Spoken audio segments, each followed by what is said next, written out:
You've seen them. Those people who seem to unlock every skill they touch. They pick up a guitar and 6 months later they're performing. They dive into coding and within a year they're building apps. They enter any arena and somehow, they rise to the top while everyone else stays stuck at the starting line. And here's what most people tell themselves, they're just naturally gifted. Some people have it, some don't. I guess I'm not one of the lucky ones. That right there. That's the biggest self-sabotage you can commit. Because what if I told you that every master you've ever admired followed the exact same 3-stage blueprint? A blueprint so old it comes from ancient Japan, yet so powerful it works for anything you want to conquer today. This isn't about talent. It's about understanding a path that 99% of people completely skip, which is why they spend their entire lives collecting hobbies instead of collecting mastery. Let me take you back to feudal Japan. Picture a kid named Yamato. No family legacy, no connections, just a burning obsession to become a warrior. While other kids accepted their ordinary futures, this kid watched the samurai pass through his village with fire in his eyes. At 16, he grabbed a wooden practice sword and taught himself. Every morning before sunrise, he'd practice strikes he'd seen warriors perform. Horizontal slashes, vertical cuts, thrusts. Hours upon hours, day after day. 6 brutal months later, he hadn't improved even a fraction. His body felt awkward. The sword felt wrong in his hands. The more he practiced, the more frustrated he became. He tried reading battle strategy scrolls. He memorized technique names. He studied warrior philosophy. Knowledge. He had plenty. Skill. 0. A full year wasted. Until one afternoon, someone called out behind him, "Everything you're doing is wrong." He spun around to face a scarred, gray-haired samurai with 2 real swords at his waist. Shame burned through Yamato's chest. "I'm teaching myself, sir. I have no instructor." The samurai circled him slowly, studying every movement. "How long have you been at this?" "A year, sir." "And what have you improved?" Silence. They both knew the answer. The samurai took the wooden sword from his trembling hands. "You know what your real problem is? You think you've been training. But what you've actually been doing is teaching your body to fail. Every wrong repetition is making you worse, not better." Those words cut deeper than any blade. Yamato had spent 12 months getting worse. "Sir," Yamato's voice cracked. "How do I learn correctly? I've studied everything I could find. I've memorized the movements." "That's exactly your problem," the samurai interrupted. "You're trying to build a house starting with the roof. You studied strategy before you could even stand properly. You tried to create your own style before learning anyone else's. You skipped the only thing that actually matters." The samurai locked eyes with him. "There's a path to mastery with 3 distinct stages. You must walk through each one. You cannot skip ahead. You cannot rush. Try to, and you'll spend your whole life being mediocre at everything." "What path?" Yamato asked desperately. "We call it Shuhari. 3 stages, shu, obey and absorb. Ha, break free and adapt. Ri, transcend completely. Master this sequence, and you'll master anything. Please. Teach me." After a long silence, the samurai nodded. "Tomorrow at dawn. And prepare yourself. The first stage will destroy everything you think you know about learning." Dawn arrived cold and unforgiving. Yamato was waiting when the master appeared. "Today we begin Shu," the master announced. "In this stage, you don't think. You don't question. You don't add your personal touch. You obey. You copy. You repeat exactly what I show you. Not even a millimeter of variation." The master took a stance. "Position yourself like this." Yamato copied. The master adjusted his foot 2 centimeters left. Shifted his hip 1 degree. Raised his shoulder a fraction. Now breathe. 3 counts in through your nose. Hold for 2. Out through your mouth for 4. They held that position for 10 minutes. Just breathing. Yamato's legs screamed. His mind rebelled. Master, when do we learn actual techniques? The master turned his head slowly. You think breathing is beneath you? You think posture is boring? That's exactly why you failed for a year. A true warrior knows that mastery is built in millimeters, not miles. Yamato swallowed his pride. Shu isn't about excitement, the master continued. It's about surrendering until your body understands what your mind cannot yet grasp. Every advanced technique you'll ever learn depends on this foundation you're dismissing as boring. Weeks became months. Just posture. Just breathing. Basic movements repeated endlessly. No flashy techniques. No shortcuts. Just fundamentals drilled into muscle memory. Yamato's mind fought him every day. This is too slow. I should be learning real skills. I'm wasting time. But something was shifting beneath the surface. His movement started flowing without conscious thought. The stance that used to hurt now felt natural. The breathing he used to force now happened automatically. 3 months in, the master demonstrated a basic horizontal strike. 1,000 times. Exactly as I showed you. Not faster, not slower, not harder. Identical. For an entire week, Yamato practiced that single strike. 1,000 repetitions daily. On day 4, something extraordinary happened. Midway through rep 400, his body executed the movement perfectly without any mental command. The sword moved as if it knew the path on its own. Feel that? The master asked from across the clearing. Yamato nodded, speechless. That's Shu. When the skill enters your body so deep that your conscious mind disappears. But most people never reach this point. They think repetition is for the untalented. They believe they're too smart for basics. Too creative for copying. Here's what science has discovered. When you repeat a specific movement 300 to 500 times correctly, your brain literally rewires itself. Neurons in your cerebellum create automated patterns. After 1,000 correct repetitions, the pattern becomes unconscious. The skill actually migrates from your thinking brain to your automatic brain. But here's the catch, if you change the movement before 300 reps, the pattern never forms. You stay forever in manual mode, which is slow, exhausting, and error-prone. That's why most people never get good at anything. They switch techniques before the pattern sets. 6 months of Shu passed. Yamato had now internalized 12 basic techniques so completely he could perform them in his sleep. Literally, one night the master woke him suddenly and demanded a vertical strike. Yamato's body executed it flawlessly while his mind was still foggy. But Yamato noticed something disturbing. Other practitioners with more training time than him knew hundreds of techniques. They could name every historical master. They quoted ancient texts. Yet when he watched them in actual combat, something was missing. They knew the movements, but the movements hadn't become part of them. Master, Yamato asked one morning, why do some warriors know so many techniques but fight worse than me with only 12? The master smiled for the first time in months. Finally. The right question. Those warriors live in what I call perpetual student hell. They collect techniques like children collect toys. They learn something new before mastering the last one. They read about 1,000 strategies but never internalize a single one. They confuse information with skill. The master walked to a nearby tree. Shu gave you foundations. You obeyed without ego. You didn't improvise. You just repeated until the techniques became you.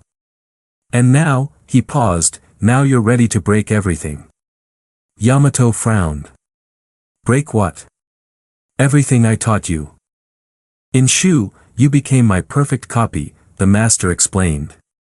You moved exactly as I move. That built your foundation. But if you stop there, you'll never be a true warrior. You'll only be my shadow. The master drew a circle in the dirt. Shu is this circle. These are the boundaries I placed on you. Now comes Ha, where you shatter this circle. But listen carefully. Most people confuse breaking boundaries with rebelling against them.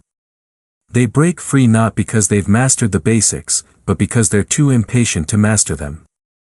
Ha isn't rejection of what you learned. It's understanding the principles behind each technique so deeply that you can adapt them. Combine them. Modify them.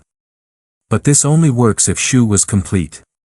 That afternoon, for the first time in 6 months, the master brought another instructor to the clearing, a warrior from a completely different school. For the next year, the master said, "You'll train with both of us. You'll learn techniques that contradict everything I've taught you." His stance is opposite. His strikes are opposite. His entire philosophy is opposite.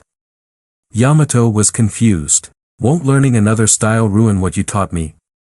If Shu wasn't deep enough, yes. You'll become a confused fighter with no identity. But since Shu was complete, you'll do something extraordinary. You'll start seeing the universal principles beneath all styles. And so began the Ha apprenticeship. Mornings with his original master. Afternoons with the second instructor. The styles were so contradictory that at first his mind short-circuited trying to switch between them. First master, low stance, minimal movement, patient waiting. Second master, high stance, explosive power, aggressive offense. Everything contradicted everything. But after 3 months, something clicked. Yamato began realizing that beneath the surface differences, both masters taught the same thing. How to move energy efficiently through the body. How to read opponents. How to stay present. The techniques differed. The principles were identical. "You're beginning to see," his original master said when he noticed the shift in Yamato's eyes. "Shu taught you the forms. Ha is teaching you the principles. When you understand principles, forms become tools instead of prisons." A year into Ha completely transformed how Yamato fought. He was no longer a copy of either master. He'd begun combining techniques in ways neither had taught. One morning during sparring, Yamato blocked an attack using the first master's low stance but countered with the second master's explosive strike. The movement was so fluid, so natural, he didn't even realize he'd created something new until he saw both instructors' faces. "What was that?" the second master asked. I don't know. It just felt right." The two masters exchanged knowing smiles. "Ha is complete," the first master declared. "You're no longer blindly obeying. But you're not rebelliously breaking free either. You're wisely adapting. You understand the why." Then the master said something unexpected. And this is where 99% of practitioners stop. They reach Ha and think they're masters. They can adapt techniques. They can combine styles. They can create variations. And they're proud. But Ha is still a prison. You're still dependent on techniques you've learned, even if you combine them creatively. You've become a skilled artist, but not a true master. There's a third stage. The final stage. Only 1 in 1,000 reaches it because it requires something most refuse to do: forget everything. Re is where you stop using techniques, the master explained. The techniques use you. Or rather, techniques disappear entirely. There's only pure response to each unique moment. Yamato frowned. "How can I fight without techniques?" "Let me tell you a story," the master said. "When I was your age, I spent 40 years studying the sword. I learned 300 techniques. I mastered 12 different styles. I became known as one of the finest swordsmen in the region. One day, an 80-year-old master came to challenge me. He could barely walk straight. I accepted, thinking it would be brief and polite." The master paused, memory weighing on his face. "He defeated me in 3 moves. And the most confusing part? He didn't use any technique I recognized. It wasn't style A or B or C. It was nothing and everything. Like water, formless, yet perfectly shaped to each moment. Afterward, he explained, "Young man, you fight well. You know many techniques. But you're still fighting. I don't fight anymore. I simply respond. When you attack, my body already knows the answer before my mind processes the question. There's no decision. No technique selection. Just natural movement." Yamato tried to understand. How do I reach this stage? Time. Practice. And most importantly, you must stop trying. The next 5 years were the most frustrating of Yamato's life. The master stopped teaching him anything new. He just made Yamato fight daily against different opponents, different styles, different skill levels. At first, Yamato was still mentally categorizing. Now I'll use the first master's block. Now I'll combine it with the second master's counter. His mind constantly labeled, decided, chose. But slowly, over years, something dissolved. The labels on techniques began disappearing. He stopped thinking, "Now I'll do technique X," and just started doing it. One day during an intense fight against 3 opponents simultaneously, something broke open. Yamato couldn't remember making a single decision during that fight. His body simply flowed. Blocked, attacked, spun, dodged, all without a single conscious thought. Like watching someone else fight using his body. When he finished, all 3 opponents were on the ground. Yamato was breathing calmly, effortlessly. He couldn't recall any specific techniques he'd used. His master watched from the distance, a rare smile on his face. "You finally stopped fighting." "But I fought 3 people." "No." Your body responded. There was no you in there making decisions. Just pure response to the moment. This is You've transcended techniques. They're now so deep inside you that you don't even know they're there. Scientists studying expert performance have discovered something fascinating. When masters reach the highest level, brain activity in the prefrontal cortex, the decision-making area, dramatically decreases during performance. Older brain structures take over. The expert is no longer doing the skill. The skill expresses itself through them. Neurologically, the person and the skill become one. Years later, Yamato was no longer the village boy with an impossible dream. He'd become a respected warrior. Young students came from distant villages begging to learn from him. They always asked the same question, "Master, how many techniques do you know?" Yamato always replied, "None and all." This confused students who wanted numbers, lists, exact curricula. But Yamato understood something that can only be understood after walking the complete path. Techniques are fingers pointing at the moon. Most people become so obsessed with the fingers they never look where they're pointing. One day, an arrogant young man challenged him. "Master, with respect, you say you know no techniques. But my old instructor knows 500. How can you be better?" Yamato picked up a wooden sword. "Attack me with any of those 500. The young man chose his best move, a complex attack he'd practiced for years. Yamato barely seemed to move. Just a slight shift in stance, a minor change in angle. The young man was on the ground, weaponless, unable to comprehend what happened. "You used a technique against me just now," Yamato explained, helping him up. "A specific, named technique you've practiced thousands of times. It's good. It works in most situations. But I didn't use any technique against you. My body simply responded to your movement in the only way that particular moment required. It wasn't technique A, B, or C. It was the perfect answer to that unique moment that had never existed before and will never exist again. That's the difference between knowing 500 techniques and having 0. You're limited to 500 options. I have infinite options because I'm not choosing between memorized moves. I'm creating the perfect response in real time. Here's the truth that will change everything. Yamato's story isn't just about swords and ancient Japan. It's about anything you want to master in your life right now. Want to learn guitar? Shuhari is your path. Shu, copy songs note for note exactly as recorded. No improvising. No personal touch. Just imitate until the patterns sink into your fingers unconsciously. Ha, combine elements from different songs, understand music theory, see principles behind techniques. Re, pick up the guitar and music simply flows. You're not playing music anymore. You've become music. Want to master programming? Shuhari. Shu, copy code from experienced developers line by line. Follow established patterns without question. Build solid foundations. Ha, understand the why behind each pattern, combine different approaches, adapt solutions.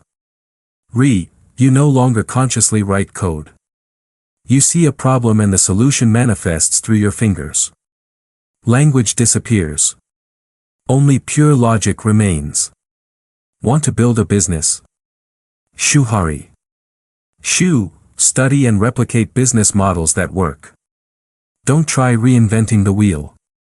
Learn from those who've already succeeded. Ha, adapt these models to your specific situation, see universal business principles that transcend industries. Re, you no longer follow models. You intuitively know what will work, like your body reads the market the way a master reads an opponent. The path is always the same. Shuhari isn't just ancient Japanese wisdom. It's the framework for how deep learning happens in any domain. If you're feeling this deep in your gut right now, if you're realizing why you've been stuck, do me a favor. Hit that like button and subscribe. Tell YouTube's algorithm to show this to someone else who needs to hear it. Because this message could change someone's entire trajectory. Here's what nobody wants to hear. Most people today will never experience true mastery in anything because they refuse to go through Shu. How many times have you heard, I don't like following rules. I prefer finding my own way. I'm more creative when I do things my way. Sounds good, right? Sounds like independence. Original thinking. Creativity. It's a lie. Your ego protecting you from uncomfortable truth. You don't want to find your own path. You want to avoid the hard work of mastering someone else's first. Yamato could have said the same thing. Master, why do I need to copy you exactly? Why can't I develop my own style from scratch? I'm unique. And if he had, he would have stayed a nobody. Just another villager who thought he was too special to learn properly. The modern world has sold you a toxic lie, that you should skip fundamentals and go straight to self-expression. That following a master is for the uncreative. That copying is for the weak. The result? An entire generation knowing a little about everything and nothing about anything. People who start 47 hobbies and master none. People who say, I tried guitar but it wasn't for me, when the reality is they didn't have the patience for Shu. Let me be brutally honest with you. No storytelling. Just pure truth. The reason you haven't mastered that skill you claim to want isn't lack of talent. It's not lack of time. It's not lack of resources. It's because you're trying to start at Ha or Re without doing Shu. You want mastery's results without paying mastery's price. You want to play like a virtuoso without spending 6 months on scales. You want to code like a pro without spending a year copying better programmers' code. You want to build an 8-figure business without spending 2 years studying successful models. You want to skip Shu because it's boring. Because it's humiliating to admit you know nothing and must copy someone exactly. Because our generation sold us the lie that we're special and unique and don't need to follow the path every master before us followed. And as long as you believe this lie, you'll stay mediocre at everything you touch. There is no shortcut. Never has been. Never will be. Zen monks knew this 800 years ago. Samurai knew this 400 years ago. Every true master in any field knows this. There is only one path, Shuhari. So here's what you do. Not tomorrow. Not Monday. Now. First, choose one skill. Not 3. Not 5. 1. The skill that if you mastered it in the next 3 years would completely transform your life. Second, find someone who's already mastered this skill. They don't need to be the world's best. They need to be 10 times better than you. Find that person. If you don't know anyone personally, find an expert online, but choose just one to follow. Third, enter Shu with complete humility. You will copy this person with obsessive precision. No adaptations. No, my way. No creativity. Just perfect imitation. Will it be boring? Yes. Will it feel like you're losing your identity? Yes. Will people judge you and call you robotic? Yes. Perfect. That means you're doing it right. Fourth, once Shu is complete, and you'll know when it's complete because techniques will flow without thought, then enter Ha. Study other approaches. Combine techniques. Adapt. Create variations. Question the why. Fifth, continue for years. Not months. Years. This isn't a 6-month sprint. It's a developmental journey that can take much longer. Keep practicing, experimenting, integrating. Sixth, one day, without realizing it, you'll be in Re. You'll execute your skill without thinking. You'll create solutions you've never seen before. You'll transcend techniques. And on that day, you'll understand that the journey never ends. You'll return to basics with completely new eyes. Researchers studying expertise development examined 500 masters across different domains: music, sports, programming, martial arts, business. The finding was unanimous. Every world-class expert followed the same 3-stage pattern. First, rigorous imitation lasting 1 to 3 years. Second, experimentation and combination lasting 3 to 7 years. Third, intuition and innovation marking true mastery. They found not a single exception. No master skipped the first stage. Even so-called natural prodigies. The only difference was the speed of progression through each stage, never the sequence. Yamato lived to 87. He trained hundreds of students. On his last day, surrounded by his most advanced students, one asked, "Master, what was your greatest regret?" Yamato thought for a long moment. "My only regret is not starting Shu sooner. I wasted a full year trying to teach myself, thinking I was smart enough to find a better way. If I'd started with a master from day one, I would have gained an extra year of mastery. And an extra year of mastery is treasure no amount of gold can buy. To all of you," he continued, looking each student in the eye, "don't make my mistake. If you want to master something, find someone who's already mastered it. Copy them without shame, without ego, without rushing to add your personal flavor. Mastery isn't about being original from day one. It's about becoming so deeply skilled that originality becomes inevitable." Those were his final words about the path. Here's what very few realize: you think Shuhari is about learning skills. It's not. Shuhari is about who you become in the process. The person you are today, impatient, jumping from thing to thing, wanting results without process, that person will never experience true mastery. But there's another version of you. A version with the patience to copy perfectly. The humility to admit knowing nothing. The discipline to practice the same thing 1,000 times. The wisdom to understand that the long road is the fast road. This version of you already exists. Waiting for you to stop looking for shortcuts. Waiting for you to accept the only path that works. Shuhari isn't just an ancient learning method. It's a mirror. And what you see when you look into that mirror tells you everything about who you'll be in 5 years. Do you see someone willing to start as a complete beginner without ego, without rushing? Or do you see someone still searching for the hack, the shortcut, the way to avoid the work? Because only one of these people will truly master something. And you know which one. The question isn't whether Shuhari works. The question is, are you willing to pay the price mastery demands? Yamato was just a village boy. No special talent. No noble lineage. No advantages. The only thing he had was willingness to obey completely before questioning, to imitate perfectly before innovating, to master basics before seeking advanced techniques. And this transformed him from a nobody into a master whose name was remembered for centuries. You have the same choice. The same path is open to you. Do you want to spend the next 5 years searching for a better way that doesn't exist, and 5 years from now be exactly where you are today, knowing a little about many things and nothing about anything? Or will you pay mastery's price and become extraordinary at whatever you choose? Mastery is waiting.